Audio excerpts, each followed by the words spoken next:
हां बघा, आता आपण यापूर्वी जय जय महाराष्ट्र माझा ही कविता पाहिलेली आहे. त्याचा वर्गपाठ तुम्ही सर्व विद्यार्थ्यांनी लिहिलेला आहे. तुम्हा सर्व विद्यार्थ्यांचं मनपूर्वक अभिनंदन. तर आपण या पाठ्यपुस्तकातील दुसरा पाठ पाहणार आहोत. त्याचं नाव आहे स्वप्न विकणारा माणूस. तर त्या स्वप्न विकणारा माणूस या पाठाचे शब्दार्थ मी तुमच्यासमोर स्क्रीनवर ठेवलेले आहेत. सगळ्यांना दिसत आहेत ते शब्दार्थ. आपण सुरुवात करूया. आपल्या पाठाचं नाव आहे स्वप्न विकणारा माणूस. आता हा पाठ आणि त्याचे लेखक, स्वप्न विकणारा माणूस या पाठाचे लेखक आहेत अशोक कोतवाल. जन्म 1961. मौनातील पडझड, कुणीच कसे बोलत नाही हे त्यांचे कविता संग्रह प्रसिद्ध आहेत. त्याचबरोबर प्रार्थनेची घंटा, सावलीचं घड्याळ हे त्यांचे ललित लेख संग्रह आहेत. घेऊया गिरकी हा बालकविता संग्रह आहे. या पाठामध्ये काय आहे तर या पाठामध्ये लेखकाच्या लहानपणी त्याच्या गावात एक स्वप्न विकणारा माणूस यायचा आणि तो पिंपळाच्या पारावर थांबायचा. पिंपळाच्या पारावर तो माणूस थांबायचा आणि जमलेल्या लोकांना तो मनोरंजन करणाऱ्या, करमणूक करणाऱ्या गोष्टी सांगायचा आणि त्याचे जे मजेदार किस्से होते तो ऐकताना लोक काय व्हायचे, त्याच्यामध्ये गुंग होऊन जायचे, मग्न होऊन जायचे आणि तो आपल्या मुलांना गाठोड्यातील खाऊ द्यायचा. अचानक त्याचं एके दिवशी येणं बंद झालं आणि गावकरी त्याचे वाट पाहून थकू लागले. मग काही वर्षानंतर त्याचा एक तरुण मुलगा असतो, तो गावात येतो आणि तो असतो स्वप्नविक्याचा मुलगा.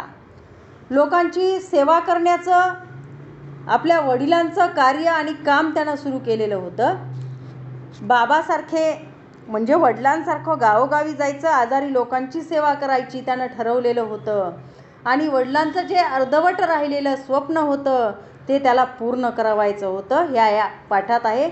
त्याचं थोडक्यात सारांश मी तुम्हाला या ठिकाणी सांगितलेला आहे. पहा विद्यार्थी मित्रांनो, प्रत्येक मनुष्य आपली स्वप्न पूर्ण करण्यासाठी सतत धडपडत असतो. सतत धडपड करत असतो. प्रत्येक मनुष्याला काही ना काही स्वप्न पूर्ण करायचं असतं. स्वहिताबरोबरच समाजाच्या उपयोगी पडणारी व उदात्त हेतू असणारी स्वप्ने पाहावीत असा संदेश या पाठातून आपल्याला दिलेला आहे. म्हणजे काय की प्रत्येक माणसांची काही स्वप्न असतात आणि ती खूप प्रयत्न करून आपल्याला पूर्ण करावी लागतात आणि समाजाच्या उपयोगी पडतील अशी स्वप्न आपली असली पाहिजेत.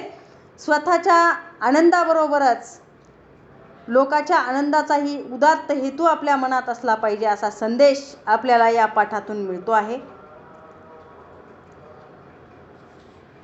माणसाला स्वप्न बघता आली पाहिजेत, नुसतीच बघता आली पाहिजेत असं नाही, तर ती पूर्ण कशी होतील याचा विचारही करता आला पाहिजे. नुसतं स्वप्न पाहून जमत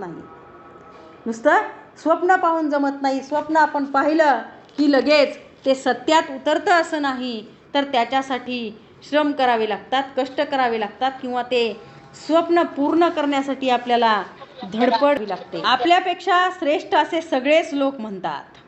हे फक्त आपणच म्हणत नाही, तर आपल्यापेक्षा श्रेष्ठ म्हणजे उच्च प्रतीचे असतात, जे ज्येष्ठ लोक असतात, जे आपल्यापेक्षा मोठी माणसं असतात, ते लोकसुद्धा म्हणतात की स्वप्न नुसतं पाहून चालत नाही, तर ते पूर्ण करण्यासाठी आपल्याला धडपड करावी लागते. स्वप्नाविषयी लोक काय काय बोलतात. कुणी तर स्वप्नांना भलतंच तुच्छ लेखतात म्हणजे कमी दर्जाचं समजतात. जर आपण एखाद्याला सांगितलं मला असं स्वप्न पडलं रात्री, तर ते म्हणतात काय स्वप्न खरे असतंय का? स्वप्न काय खरं असतंय का? स्वप्न काय पडत असतंय का? काहीतरी आपलं नाही असं काही लोक म्हणत असतात. म्हणजे तुच्छ लेखतात ते आपलं स्वप्न पडण्याला. आता स्वप्न निर्माण करावी लागतात की ती उत्पन्न होतात हे आपल्याला माहीत नाही. पहा, स्वप्न उत्पन्न होतात म्हणजे निर्माण होतात का ती उत्पन्न करावी लागतात हे काही माहीत नाही.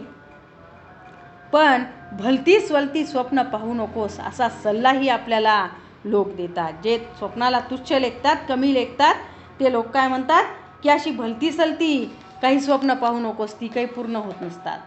माझं तर म्हणणं असं आहे, लेखक काय म्हणतात की माझं तर म्हणणं असं आहे, ज्याला स्वप्न बघता येत नाही तो माणूसच नाही. लेखक म्हणतात की ज्याला स्वप्न बघता येत नाही, ज्याला स्वप्न पडत नाही तो माणूसच नाही, असं लेखक म्हणतात. जे स्वप्न आपल्याला समृद्ध करतं ते बघण्यासाठी संवेदनशील मन असावं लागतं. पहा, जे स्वप्न आपल्याला समृद्ध करतं म्हणजे वैभवशाली करतं, जे स्वप्न आपल्याला वैभवशाली करतं, समृद्ध करतं, ते बघण्यासाठी आपल्याकडे संवेदनशील मन असावं लागतं, उत्कट मन असावं लागतं, तरच ते स्वप्न पडतं. ज्याच्याकडे असं तीव्र संवेदनशील मन असतं ती माणसं आपल्या स्वप्नपूर्तीसाठी वाटेल ते करतात. ती माणसं आपल्या स्वप्नपूर्तीसाठी म्हणजे स्वप्न पूर्ण करण्यासाठी वाटेल ते करतात. म्हणजे कोणतीही गोष्ट करावी लागली तरी स्वप्न पूर्ण करण्यासाठी ती माणसे करत असतात. इतरांपासून आपल्याला वेगळं करतात, स्वतः काहीतरी आदर्श बनून ती वावरतात, नाहीतर इतरांना आदर्श बनवतात. पण अशा संवेदनशीलतेचा अभाव असणारी माणसं अधांतरीच तरंगत राहतात, धड इकडची नाही आणि धड तिकडची नाही. अधांतरी म्हणजे काय? मधल्यामध्ये. आपण म्हणतो ना धड इकडचा न तिकडचा, त्याला म्हणायचं अधांतरी. एखाद्या व्यक्तीला जर ते स्वप्न आपलं पूर्ण करायचं असेल तर ते आदर्श बनून वावरतात. मला हे स्वप्न आहे माझ्याकडं, ते स्वप्न मला पूर्ण करायचं आहे, त्यासाठी हे करायचं आहे ते करायचं आहे असं म्हणून जी लोक वावरतात. आदर्श म्हणजे सर्व गुणांनी युक्त माणूस, आदर्श असं ती आपल्या हे करतात, आदर्श बनून वावरतात. पण अशा संवेदनशीलतेचा अभाव असणारी माणसं अधांतरी. अभाव म्हणजे कमतरता. ज्याच्याकडे असं संवेदनशील मन नाही ती माणसे, ज्याच्याकडे संवेदनशील मनाची कमतरता असते ती माणसे अधांतरी तरंगत राहतात.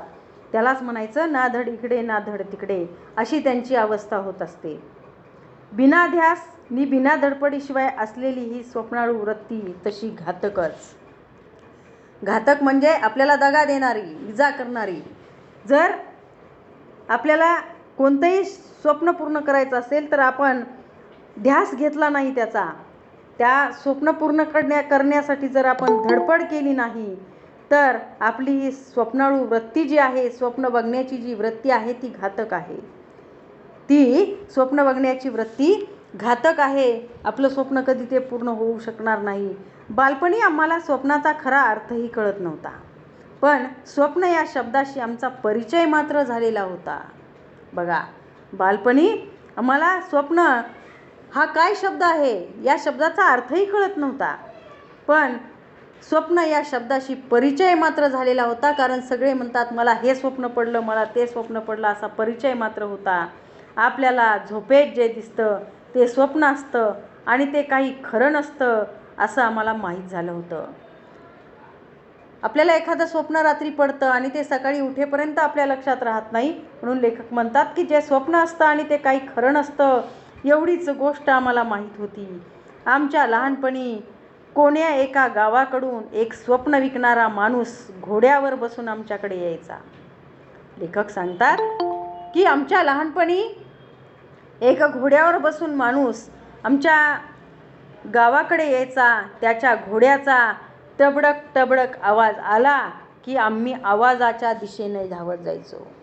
त्या घोड्याचा टबडक टबडक असा आवाज आला की त्या आवाजाच्या दिशेने काय करायचो, आम्ही त्या आवाजाच्या दिशेने जायचो. आमचं आकर्षण घोडा बघणं हे असायचं. आम्हाला काय बघायचं तिथे जाऊन आम्ही काय बघत असत तर आम्हाला तो घोडा बघायचा, बघण्यासाठी आम्ही त्या ठिकाणी जात असो. आमचं आकर्षण ते असं की आम्ही घोडा बघण्यासाठी त्या ठिकाणी जायचो. पण घोड्यासोबत मिशीतल्या मिशीत हसणाऱ्या त्या माणसालाही बघणं व्हायचं. आम्ही घोडा बघायला जात होतो. त्या घोड्या बघायला जाता जाता त्या घोड्यावर बसून येणारा मिशीतल्या मिशीत हसणारा जो माणूस होता त्या माणसालाही बघणं व्हायचं. त्या माणसाचा परिचय किंवा त्या माणसाचं वर्णन कसं होतं, जो माणूस घोड्यावर बसून यायचा तो कसा होता तर तलम रेशमी धोतर, त्यावर तसाच जरीचा सैलसर कुर्ता. सैलसर म्हणजे थोडासा ढिला. तलम म्हणजे अतिशय मुलायम रेशमाच्या धाग्यांनी विणलेला. कमरेभोवती जे नेसायचं वस्त्र असतं त्याला धोतर असं म्हणतात. आणि जरीचा सैलसर कुर्ता म्हणजे आपण म्हणतो ढगाळा सदरा. ढगळ म्हणजे सैल असणारा, ढिला येणारा जो सदरा होता तो माणूस घालून यायचा. डोक्याला लाल पांढरा फेटा. फेटा सगळ्यांना माहिती, पगडीसारखं डोक्यावर गुंडाळायचं, त्याला फेटा असे म्हणतात. डोळ्यावर चष्मा, पायात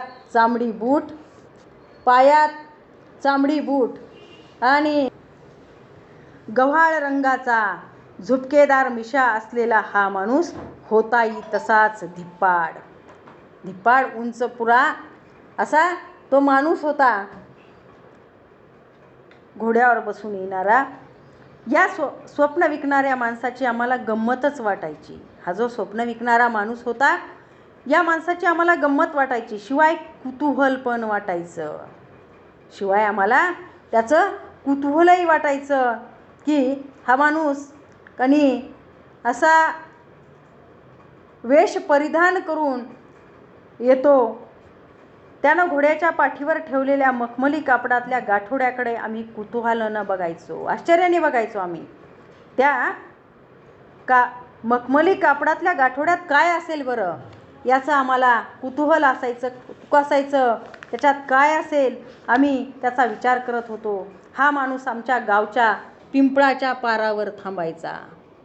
इथं दाखवलंय बघा पिंपळाचा पार, घोडा दाखवलाय, तो स्वप्नविक्या माणूस पारावर उभा राहिलेला दाखवलाय, त्याच्या उजव्या पायाच्या तिथं गाठोड आहे ते पण दाखवलंय.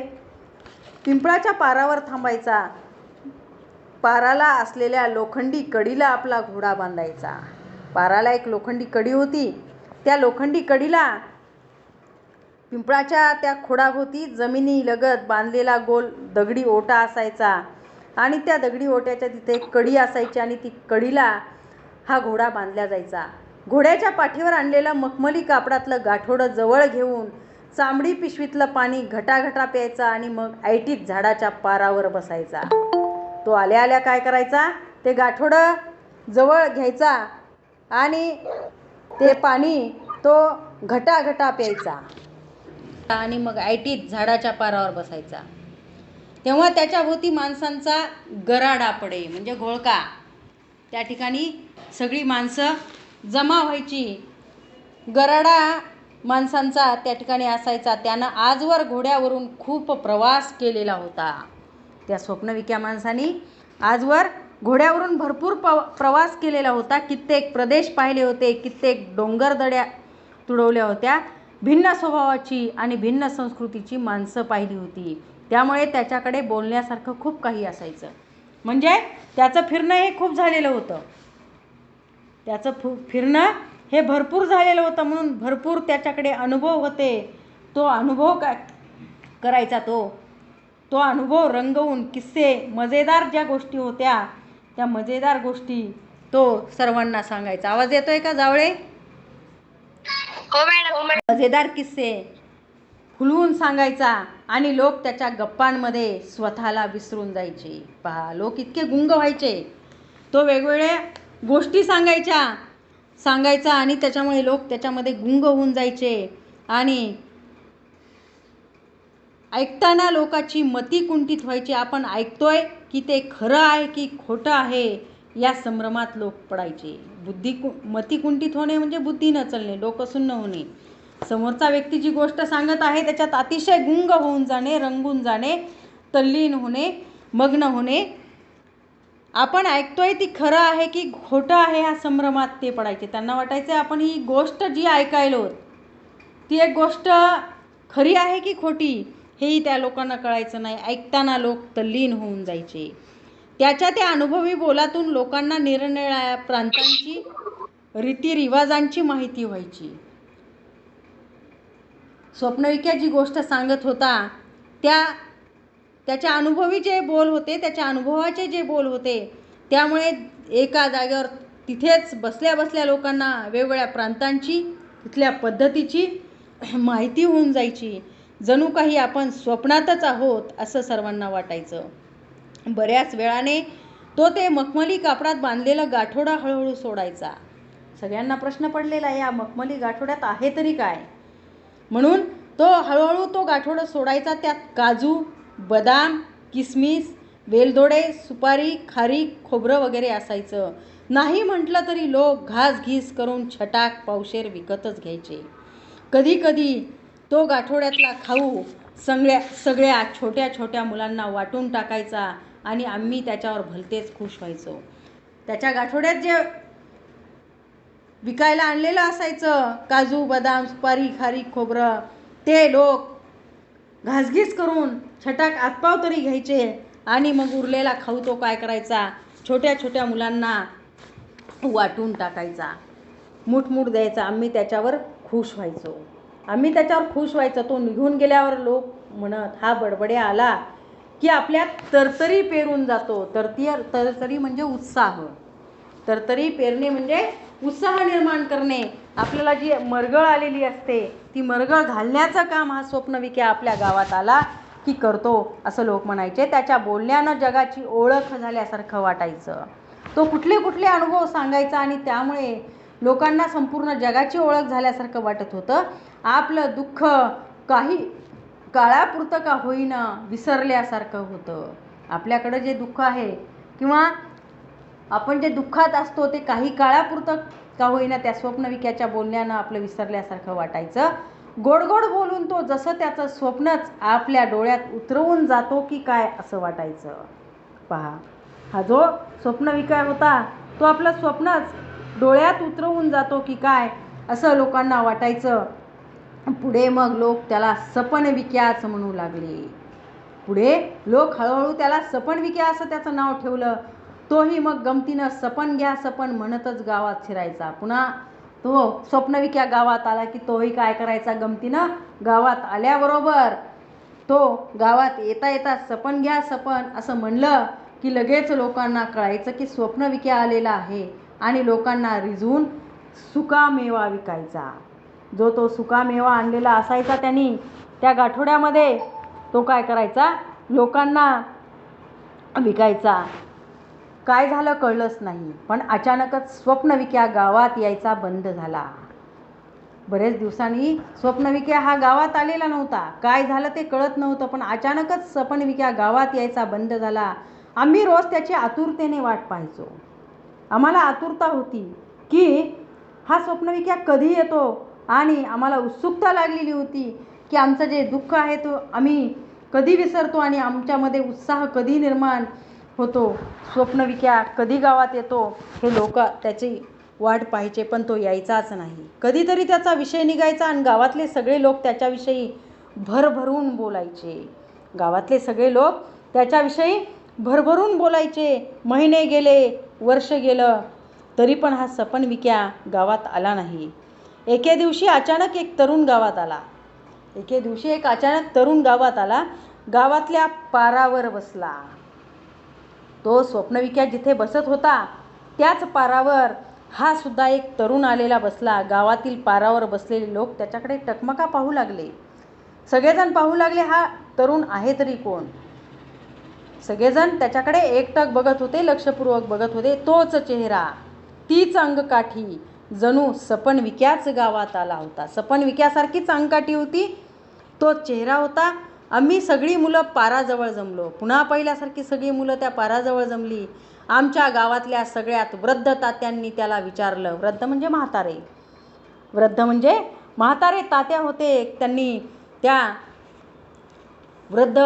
तरुणाला विचारलं, कोण रे बाबा, तू कुठून आलास.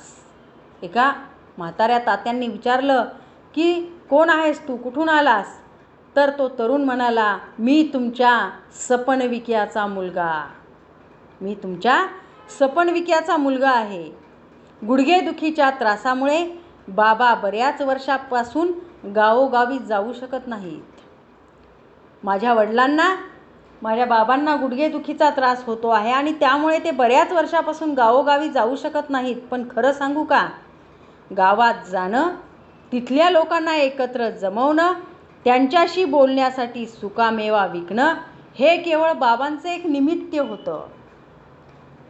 एक कारण होतं तुमच्या गावात यायचं, लोकांशी गप्पा मारायच्या, वेळ घालवायचा. पण या सगळ्या गोष्टींचं कारण होतं एक निमित्त म्हणून ते आणत होते सुकामेवा विकण्यासाठी आणि त्यातून त्यांना खूप आनंद मिळायचा. हे सगळं जेव्हा माझे बाबा करत होते, माझे वडील करत होते, तेव्हा त्यांना खूप आनंद व्हायचा. आपले अनुभव, आपल्या जवळचं ज्ञान इतरांना सांगावं आणि दुसऱ्यांना आनंद द्यावा असं माझ्या वडिलांचं स्वप्न होतं.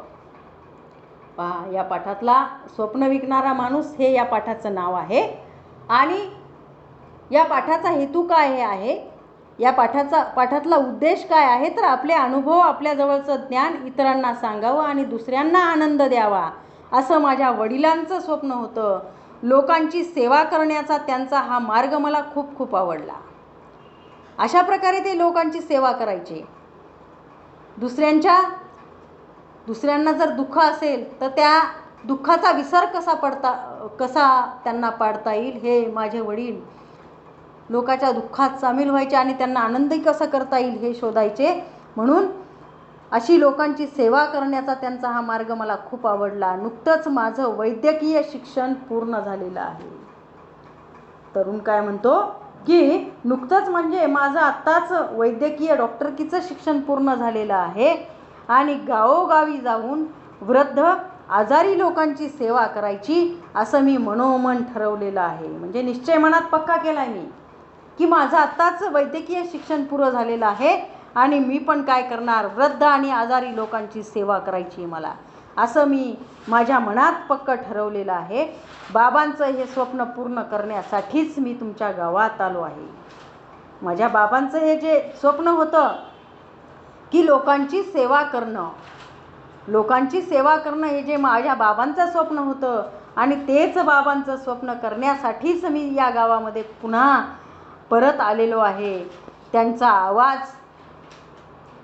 बोलण्याची ढब म्हणजे लकब पद्धत, ढब म्हणजे बोलण्याची जी पद्धत असते, हसणं आम्हाला स्वप्नविक्याची तीव्र आठवण देऊन गेलं. गावातील लोकांना त्या स्वप्नविक्याचा जो मुलगा होता त्या स्वप्नविक्याच्या मुलांमध्येच स्वप्नविक्या दिसत होता.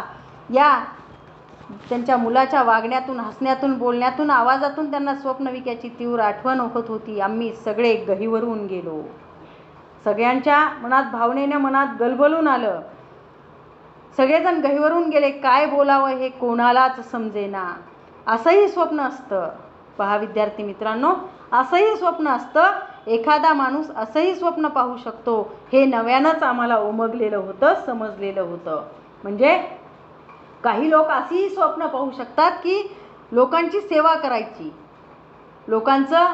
लोकांकडे दुःख आहे किंवा जे लोक दुःखात आहेत त्यांचं दुःख त्यांना विसरायला लावायचं आणि त्यांना आनंद द्यायचा, म्हणजे लोकांची सेवा करायचं, असंही काही स्वप्न असतं. हे या स्वप्नविक्याकडे पाहिल्यानंतर किंवा या स्वप्नविक्याच्या कार्यातून आम्हाला दिसलं. हे या पाठातून आपल्याला सांगितलेलं आहे. असा हा